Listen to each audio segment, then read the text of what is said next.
கர்த்தராகிய இயேசுவின் இனிமையுள்ள நாமத்தில் நான் உங்களை வாழ்த்துகிறேன், வரவேற்கிறேன். இந்த ராத்திரி வேளையில் தேவனுடைய வார்த்தையுமாய் உங்களோடு கூட ஆயிருக்க கர்த்தர் கிருபை செய்திருக்கிறார். அவர் நல்லவர், வல்லவர், வாக்கு மாறாத தேவன். இந்த நாளுகளிலும் உங்களையும் உங்கள் குடும்பங்களையும் கர்த்தர் ஆசீர்வதித்து தேசத்தில் பெருக செய்வார். நாம் ஜெபிக்கலாம். தேவனை, பரிசுத்த பிதாவை, உம்மை நாங்கள் ஸ்தோத்திரிக்கிறேன், உம்மை நாங்கள் ஆராதிக்கிறேன், மகிமைப்படுத்துகிறேன். தேவனே, நீர் எங்களுக்காக ஜீவனை கொடுத்தவர், நீர் எங்களை ஆசீர்வதித்து பலப்படுத்துகிற தேவன். கர்த்தரே, உம்முடைய மகிமையின் பிரசன்னம் எங்கள் மேல் ஊற்றப்படுதற்காக ஸ்தோத்திரம்.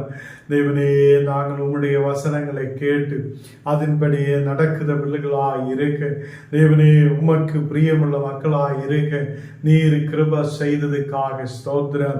ஆண்டவரே, ஏற்ற நேரத்தில் உயர்த்துதவராய், எங்களை வளர வைக்கிறவராய், எங்களை பாதுகாக்குதவராய் நீர் கூட இருக்குதற்காக ஸ்தோத்திரம். இன்னைக்கப்பா கடந்து வந்திருக்கிற ஒரு மக்கள் ஜெபிக்கிறேன். ஆண்டவரே, எல்லா இந்த மக்களையும் நீர் ஆசீர்வதித்து பலப்படுத்தி வழி நடத்துவதற்காக ஸ்தோத்திரம். எல்லா இந்த மக்களுடைய குடும்பங்களையும் இந்த வசனங்கள் கேட்கிற ஒவ்வொரு மக்களையும் நீர் ஆசீர்வதித்து பலப்படுத்துவதற்காக ஸ்தோத்திரம். எல்லா பலவீனதைகள் மறையட்டும், வியாதிகள் இயேசுவின் நாமத்தில் எரிஞ்சு மாறட்டும். எல்லா கடபாரங்கள் இயேசுவின் நாமத்தில் எரிக்கப்படட்டும். மனக்கவலையோட மனவேதனையோட கடந்து வந்திருக்கிற மக்கள் உண்டு. ஆண்டவரே, அவங்களை நீர் தொடுத கிருபைக்காக ஸ்தோத்திரம்.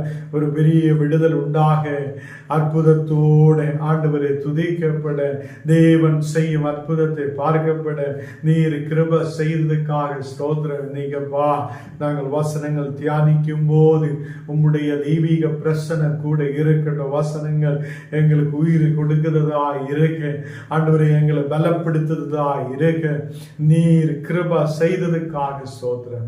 எங்களை முற்றிலும் தாழ்த்துகிறேன், அர்ப்பணிக்கிறேன் இயேசுவின் நாமத்தில் தரபிதாவே, ஆமேன், ஆமேன். கர்த்தர் நம்மை ஆசீர்வதித்து வழி நடத்துவார். இன்னைக்கு நான் வசனத்துக்கு நேராய் கடந்து செல்லலாம்.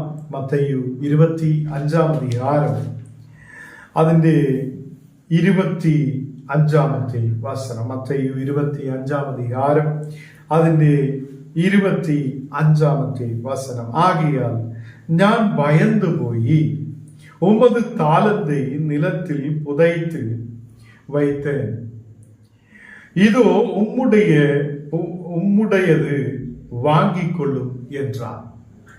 இங்கே ஒருவனுக்கு ஒரு தாலந்து கிடைக்கிறார். அவன் அந்த தாலந்தை அவன் பயப்பட்டு அதை புதைத்து வைக்கிறான். ஆகையால் நான் பயந்து போய் உமது தாலந்தை நிலத்தில் புதைத்து வைத்தேன் என்று சொல்லுகிறான். அப்போ ஒரு தாலந்து கிடைக்கிற மனுஷன் அவன் பயப்படுகிறார். இந்த ஒரு தாலந்து வைத்து நான் என்ன செய்ய முடியும்?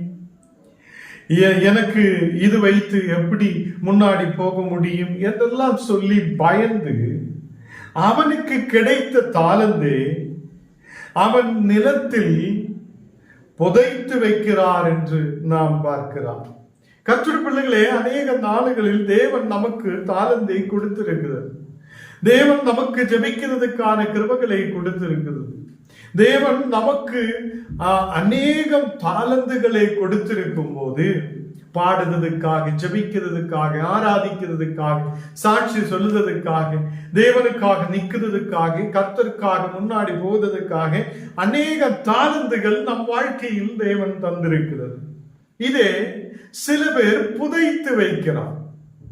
எதுக்கு இது தேவை? நான் எதுக்கு இந்த ஊழியங்களில் முன்னாடி போகணும்? நான் எதுக்கு இந்த தாளந்தை பயன்படுத்தணும் என்றெல்லாம் சொல்லி அதை புதைத்து வைக்கிற சில மக்கள் இருக்கிறார். எதுக்காக புதைத்து வைக்கிறார்? அவங்கள் பயப்படுகிறார். நாளைக்கு என்ன ஆகும், என்னுடைய வாழ்க்கை என்ன ஆகும் என்று சொல்லி அவங்கள் பயப்படுகிறார். அதே மாதிரி இந்த மனிதனும் ஒரு தாளந்து கிடைக்கிறவன், அவன் பயந்து அந்த ஒரு தாளந்தை அப்படியே புதைத்து போடுகிறார், நிலத்திலே புதைத்து போடுகிறார். 24வது வசனத்தில் ஒரு தாலந்து வாங்கினவன் வந்து, ஆண்டவனே, நீ விதைக்காத இடத்தில் அறுக்குதவனும் தெளிக்காத இடத்தில் சேர்க்குதவனும் ஆன கடினமுள்ள மனுஷன் என்று அறியேன் என்று சொல்லுகிறான். இங்கே இந்த தாலந்து வாங்கின மனுஷன் ஒரு தாலந்து தான் இருக்கிறார் என்று சொல்லி அவனுக்கு தாலந்தை கொடுத்த எஜமானனுக்கிட்ட வந்து, ஆண்டவரே நீர் அதை கடின ஹிருதயமுள்ள மனுஷன் என்று சொல்லப்படுகிறான். சில நேரத்தில் நாம் தேவன் கொடுத்த தாலந்துகளை பயன்படுத்தாமல் நாம் சிலரை பார்த்து அவங்கள் கடின ஹிருதயம் உள்ளவங்கள், அவங்கள் இரக்கமில்லாதவங்கள், அவங்கள் அதை விதைக்காத இடத்திலிருந்து அறுக்குதவங்கள் என்றெல்லாம் சொல்லி நாம் சில நேரத்தில் சொல்லப்படும். கர்த்தருடைய பிள்ளைகளே, இந்த நாடுகளில் நமக்கு கிடைத்த தாலந்துகளை, நமக்கு தேவன் கொடுத்திருக்கிற ஒரு தாலந்துகளை நாம் பயன்படுத்துத மக்களாய் காணப்படணும். இந்த மகன் தாலந்து, ஒரு தாலந்து எஜமானன் கொடுத்ததை எடுத்துக்கொண்டு வந்து, நீர் ஆண்டவரே நீ விதைக்காத இடத்திலிருந்து அறுக்குதவன் என்று சொல்லப்படுகிறது. நீ ஒரு வேலையும் செய்யாமல், நீ எந்த வேலையும் செய்யாமல் நீ அதை விதைக்காத இடத்திலிருந்து நீ அறுக்குதவன் என்று எங்களுக்கு தெரியும். அதே மாதிரி நீ கடினமுள்ள மனுஷன், கடினமான மனுஷன், கடின ஹிருதயம் உள்ள மனுஷன் என்று அந்த எஜமானனை பார்த்து சொல்லுகிறான். அப்போ இங்கே நாம் வசனத்தில் பார்க்கும் போது மத்தேயு 25ஆம் அதிகாரம் അതിന്റെ 14ാമത്തെ வசனத்தில், அன்றையும் பரலோக ராஜ்யம் புறம் தேசத்துக்கு பிரயாணமாய் போகுதார் ஒரு மனுஷன் தன் ஊழியக்காரர்களை அழைத்து தன் ஆஸ்திகளை அவர்களுக்கு வசமாய் ஒப்பு கொடுத்தது போல் இருக்கிறார் என்று சொல்லப்படுகிறார். இயேசு இங்கே பரலோக ராஜ்யத்தை குறித்து ஒரு உபமையை சொல்லுகிறார். அந்த பரலோக ராஜ்யம் புறம் தேசத்துக்கு பிரயாணமாய் போகுதா ஒரு மனுஷன் அவனுக்கு இருந்த எல்லா ஆஸ்திகளையும், அவனுக்கு இருந்த எல்லா அதே ஆஸ்திகளையும் தன் ஊழியக்காரர்களை அழைத்து அவங்களுக்கு ஒப்பு கொடுக்கிற ஒரு விஷயத்தை உபமையாய் இயேசு எடுத்து சொல்லுகிறது. அப்போ பரலோக ராஜ்யத்தில் இந்த புறம் தேசத்துக்கு பிரயாணம் பண்ணிய ஒரு மனுஷன் மாதிரி அது அவனுடைய எல்லா ஆஸ்தியும், அந்த பிரயாணம் பண்ணத மனுஷன் தன் ஆஸ்திகளை எல்லாம் தன்னுடைய ஊழியக்காரர்களுக்கு கொடுக்கிறார், ஒப்பு கொடுக்கிறார். அதை அங்கே 15வது வசனத்தில் அவனுடைய திறமைக்கு தக்கதாக ஒருவனிடத்தில் 5 தாலந்தும், ஒருவனிடத்தில் 2 தாலந்தும், ஒருவனிடத்தில் 1 தாலந்தும் கொடுத்து உடனே பிரயாணப்பட்டு போனான் என்று காணப்படுகிறான். கர்த்தருடைய பிள்ளைகளே, ஒரு மனுஷன் அவன் தன் ஊரிலிருந்து அவன் வேற ஒரு தேசத்துக்கு புறப்படுகிறான். அப்போ அந்த மனுஷன் என்ன நினைக்கிறான்? எப்படியாவது எனக்குள்ள எல்லா ஆஸ்திகளை என் ஊழியக்காரர்களுக்கு கொடுக்கலாம். அப்போ அவருடைய ஊழியக்காரை வரவழைத்து அவங்களை அழைத்து அவங்களுக்கு தக்கதான ஓரோ மக்களுடைய திறமைக்கு தக்கதான தாலந்துகளை கொடுக்கிறார். ஒருவனுக்கு 5 தாலந்து கொடுக்கிறார், ஒருவனுக்கு 2 தாலந்து கொடுக்கிறார், ஒருவனுக்கு 1 தாலந்து கொடுக்கிறார். இந்த 1 தாலந்து கிடைத்தவனுடைய வார்த்தை தான் நாம் இங்கே வாசிச்சு கேட்டிருக்கிறார். அந்த 1 தாலந்து கிடைத்தவன் என்ன சொல்லுகிறார்? நீ கடினமுள்ள மனுஷனாய் இருக்கிறது, நீ கடின ஹிருதயம் உள்ள மனுஷன், நீ விதைக்காத இடத்திலிருந்து என்ன சொல்லியா பயிர் போடாத இடத்திலிருந்து நீ அதை அறுத்து அதை சாப்பிடுத ஒருவனாய் இருக்கிறார் என்று சொல்லப்படுகிறது. அதுக்கு அர்த்தம் என்ன? வேலை செய்யாத தனிக்குள்ளதெல்லாம் சேர்த்து வைக்கிற ஒருவன் என்று இந்த 1 தாலந்து கிடைத்தவன் சொல்லப்படுகிறான். கர்த்தருடைய பிள்ளைகளே, இந்த 5 தாலந்து கிடைத்தவன், அந்த 2 தாலந்து கிடைத்தவனும் அவன் என்ன செய்திருக்கிறான்? 16வது வசனத்தில் 5 தாலந்து வாங்கினவன் போய் அவைகளை கொண்டு வியாபாரம் பண்ணி வேற 5 தாலந்து சம்பாதித்து இருக்கிறார் என்று காணப்படுகிறார். அப்போ இந்த 5 தாலந்து கிடைத்த மனிதன் அவன் 5 தாலந்து கூட வியாபாரம் பண்ணி அதே அந்த 5 தாலந்தை சம்பாதிக்கிறான். அப்போ இந்த மனுஷன் கொடுத்த, இந்த எஜமானன் கொடுத்த 5 தாலந்து வைத்து அவன் வியாபாரம் பண்ணுகிறான். அந்த வியாபாரம் பண்ணி 5 தாலந்து கூட அவன் திறமைக்கு தக்கதாக அவன் சம்பாதிக்கிறதை நாம் பார்க்கிறோம். கர்த்தருடைய பிள்ளைகளே, அதே மாதிரி 2 தாலந்து கிடைத்தவனும் அவன் வேற 2 தாலந்து சம்பாதித்திருக்கிறார் என்று காணப்படுகிறார். அப்போ 5 தாலந்து கிடைத்தவன் 5 கூட சம்பாதித்திருக்கிறது. 2 தாலந்து கிடைத்தவன் அவன் திரும்பியும் 2 தாலந்து கூட சம்பாதித்திருக்கிறது. அப்போ இந்த 1 தாலந்து கிடைத்தவன் அவன் நினைத்திருக்கிறார், எதுக்கு நாம் போய் வேலை செய்யணும், எதுக்கு நம்ம போய் சம்பாதிக்கணும், சும்மாவே இதை நிலத்திலே புதைத்திடலாம். அந்த எஜமானன் வரும்போது இந்த நிலத்திலிருந்து அந்த தாலந்து, ஒரே ஒரு தாலந்து எடுத்து அப்படியே கொடுக்கலாம் என்று அவன் நினைக்கிறான். கர்த்தருடைய பிள்ளைகளே, நாம் சில நேரத்தில் இப்படிதான் சோம்பேறிகளாய் மாற்றப்படுகிறான். நாம் சில நேரத்தில் தேவனுக்கு முன்பாக நிலத்திலே அந்த தாளந்தை புதைத்து வைத்தவனை மாதிரி நாம் காணப்படுகிறது. நாம் சொல்லும், நமக்கு எதுக்கு சம்பாதிக்கணும், நாம் எதுக்கு முன்னாடி போனோம், நமக்கு சும்மாவே இருக்கலாமே என்றெல்லாம் நினைத்து நாம் கர்த்தர் கொடுத்த தாளந்தை அதை நிலத்தில் புதைத்திருந்தவங்களாய் நாம் காணப்படுகிறது. இந்த 5 கிடைத்தவன் 5 கூட சம்பாதிக்கிறான். 2 கிடைத்தவன் 2 கூட சம்பாதிக்கிறான். 1 கிடைத்தவன் எஜமானனை குறை சொல்லுகிறான். 1 கிடைத்தவன் சொல்லுகிறான், எனக்கு 1 தான் கொடுத்திருக்கிறான், இந்த 1 வைத்து என்ன செய்ய முடியும், இந்த 1 தாளந்து வைத்து எனக்கு என்ன செய்ய முடியும், நான் எப்படி முன்னாடி போக முடியும் என்றெல்லாம் சொல்லி எஜமானனுக்கு விரோதமாய் பேச ஆரம்பிக்கிறது. சில பேர் அப்படிதான் இயேசுவுக்கு விரோதமாய் பேசுத சில பேர். கர்த்தர் நமக்கு அநேக ஆசீர்வாதங்களை கொடுத்திருக்கிறது. கர்த்தர் நமக்கு ஆயுசுக்கு பதிலா தீர்க்க ஆயுசை கொடுத்திருக்கிறது. கர்த்தர் நமக்கு நல்ல ஆரோக்கியத்தை கொடுத்திருக்கிறது. நல்ல ஜீவ சுவாசத்தை எடுத்து உயிரோடு இருக்க கர்த்தர் நமக்கு கிருபை செய்திருக்கிறது. இதெல்லாம் நினைத்து பார்க்காமல் நாம் சில நேரத்தில் தேவனை மறந்து விடுகிறோம். தேவனுக்கு விரோதமாய் பேசுவது அநேகர் இருக்கிறது.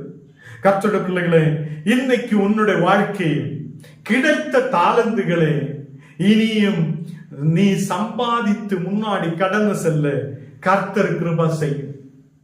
இந்த 5 கிடைத்தவன் எஜமானனுக்கு குறை சொல்லியவன் அல்ல, என்னாலே முடியாது என்று சொல்லியவன் அல்ல. அவன் 5 கிடைத்தவன் அவன் வியாபாரம் பண்ணுகிறான்.